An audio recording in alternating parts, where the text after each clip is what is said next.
We are only a few weeks away from WrestleMania, but so much is flipping happening. I mean, Andrade asked for his release from WWE, and they said yes, Edge has gonna lost his flipping mind. Daniel Bryan continues to prove that he's probably one of the best wrestlers ever. By the time we get to the Showcase of the Immortals, I'm probably gonna have to sleep because I'm an old man, and then I won't even know what happens. And that's not true at all. I will watch every single event that WWE is putting out over those 7 days, more like 10 days, and there is a hell of a lot. But finally, we are officially on the road to WrestleMania because Fastlane is out the way. But was it a good show or was it a bad show? And we figure it out by taking this, the finger of power, and by giving the good bits an up and the bad bits a down.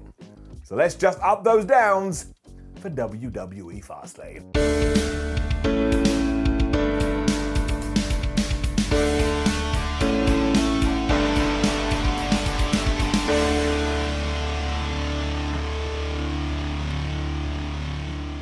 I am hoping that we just saw a pre-show on a WWE pay-per-view that had a significant event.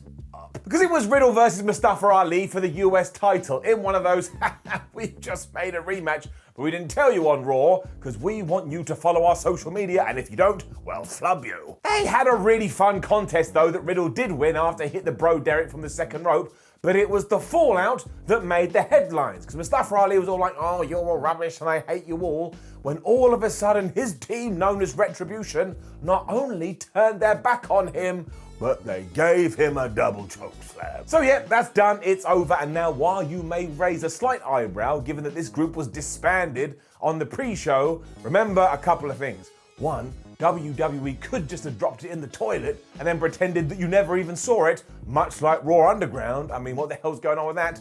But also two, as much as I like everybody in Retribution, we just have to hold our hands up in the air and say, it didn't work. I mean, the most devastating thing they did was flick the lights on and off. We then got into the meat and bones as Fastlane kicked off properly, and our first match was Shayna Baszler and Nia Jax defending their tag team championships against Sasha Banks and Bianca Belair.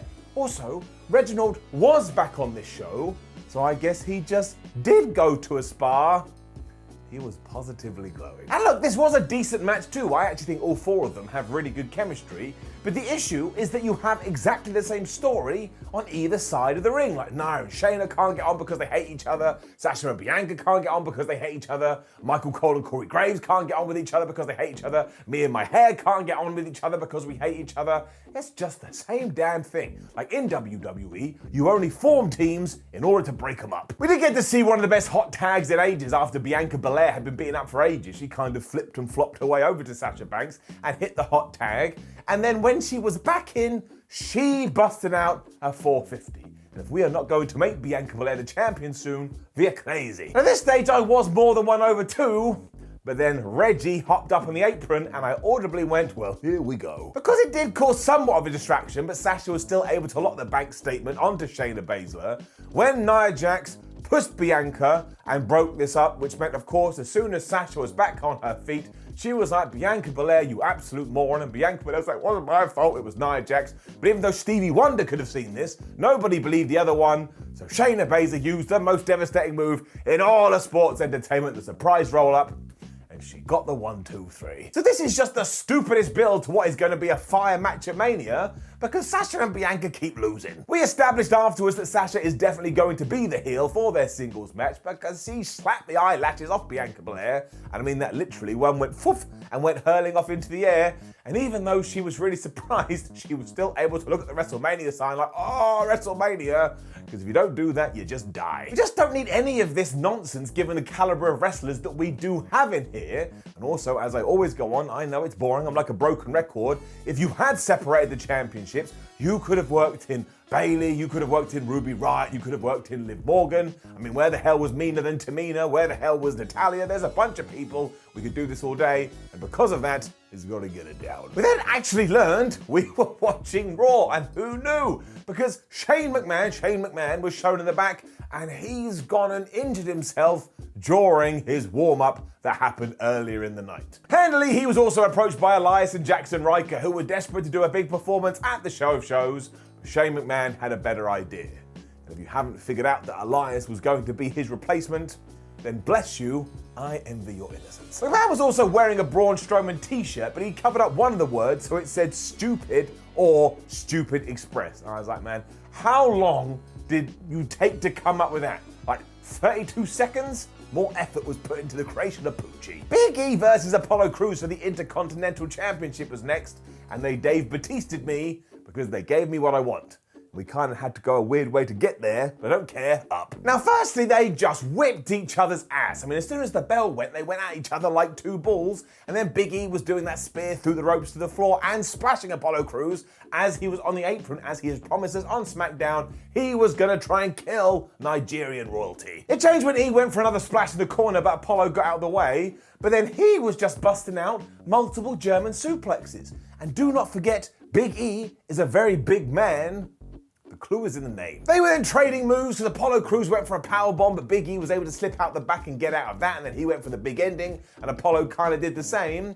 And we were building some momentum here, but then yes, we did get to a very strange finish. Because Big E went for the most devastating move in all of sports entertainment, but Apollo reversed it, but then Big E reversed it on him and kind of just like thrusted his hips forward, as he would be wont to do, and he got the 1, 2, 3, but it was a very confused 1, 2, 3, and even Corey Graves went, I don't really know what happened. Now that is never a good sign, and afterwards Apollo did hit around about 67,522 angle slams, but this is why I was fine with it. If you go back and watch my prediction video for this very pay-per-view, I actually said if WWE wants to do some shenanigans here so we can just get through Fastlane and put Big E versus Apollo Crews for this championship on WrestleMania, I'm going to be fine with it, because two guys who have been this good need to do their business there. It's why this stupid event has been a problem since the beginning, because we were just doing stuff to doing stuff, meaning we're going to rematch it a few weeks later, and that always sucks away some of the allure. Still, we are doing that, and when they were just punching each other in the face,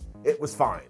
And you just know they were holding something back for all the reasons I just said. But yes, you know, you have to call a spade a spade. Or was a really strange ending. 24/7 title madness next, and I've said it before and I'll say it again, if you enjoy all of this, I am genuinely happy for you. I don't want you to turn into your entertainment program and not be entertained.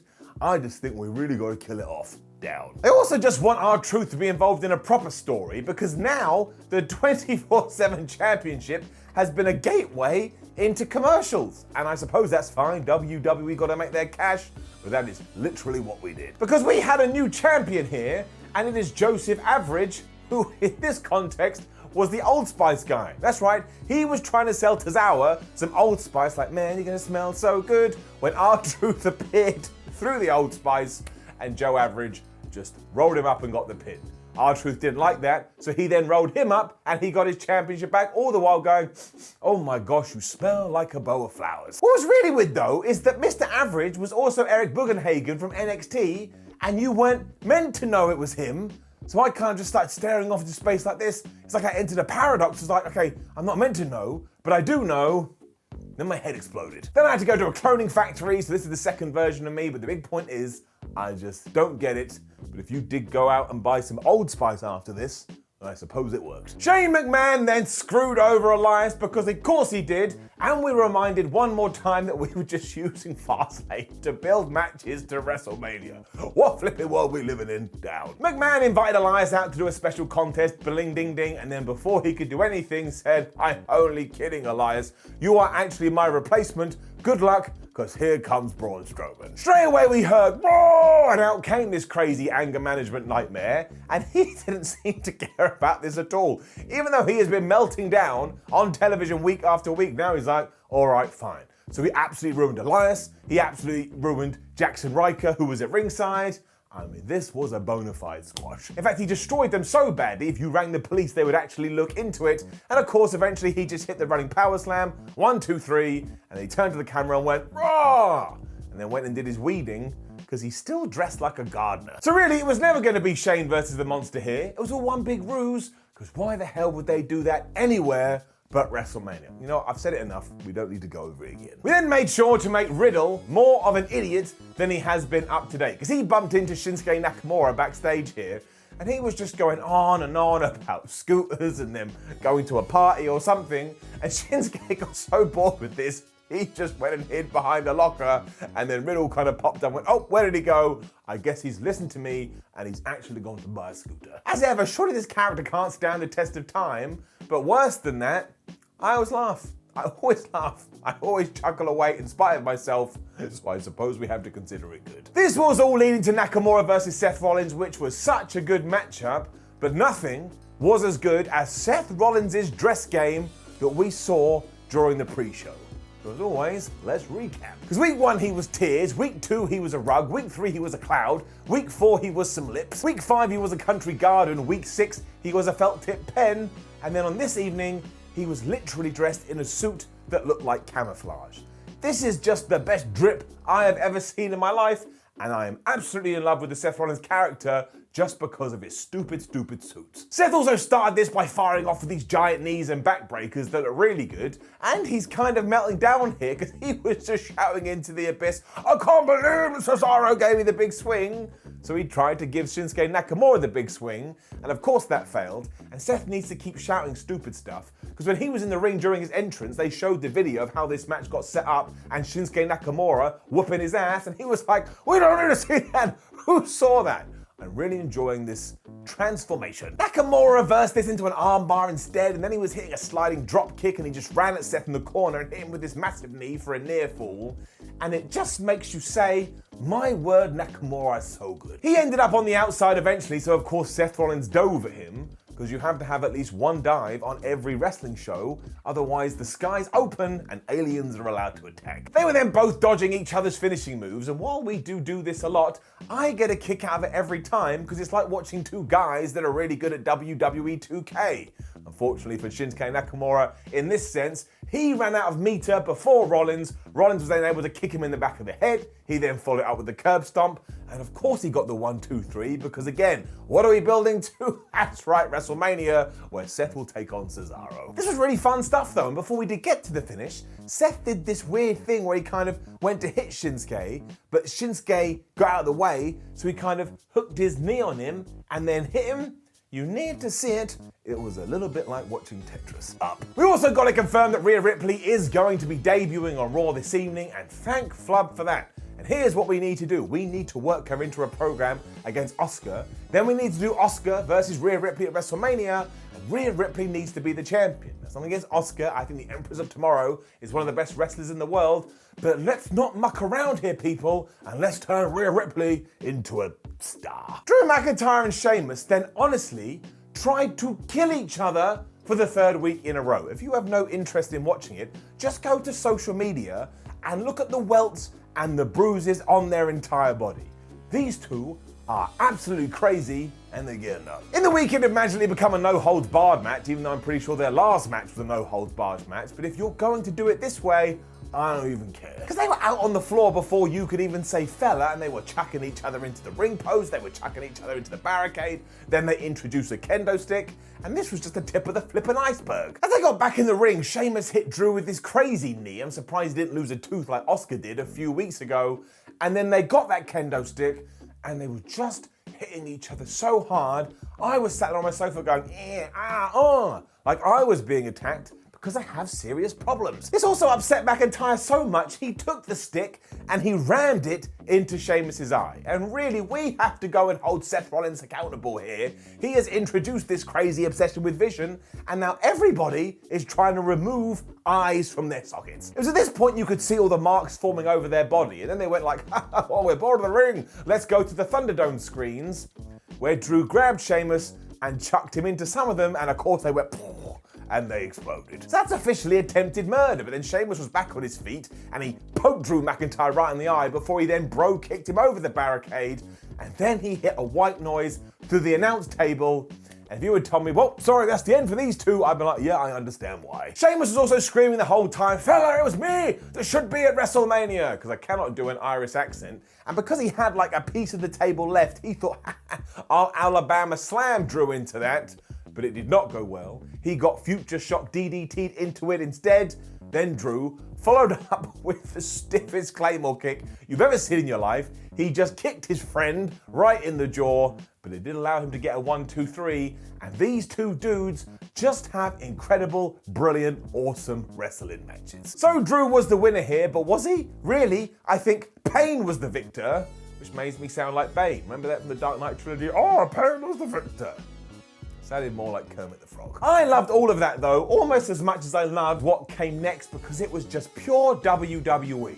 You go from this serious brawl into the most silly thing you could ever imagine in your entire life. But yes, it was Randy Orton versus Alexa Bliss, and what a sentence that is. Now, you could just tell this was going to be the return of the Fiend. It was so glaringly obvious. And look, fair play to WWE for sticking with this story. This has actually been a long-term thing, and we've already discussed Raw Underground earlier. At least it didn't go in that direction. As soon as Orton did get in the ring though and was doing his pose, he started to cough up the black goo again, but he's learned because he is a very experienced wrestler, so this time he had a towel and he kind of wiped himself off and he was like, Alexa Bliss, you get on out here. As she did this too, she set the ring on fire, because of course she did, and as soon as the bell rung, Randy Orton just charged her like he was going to take her head off. He went into the ring post and Alexa Bliss just going, then she walked around ringside going, and I was like, this is really strange. She then used her magic to make a lighting rig fall from the ceiling, which almost crushed Randy Orton. And as he rightfully said, why are you trying to kill me?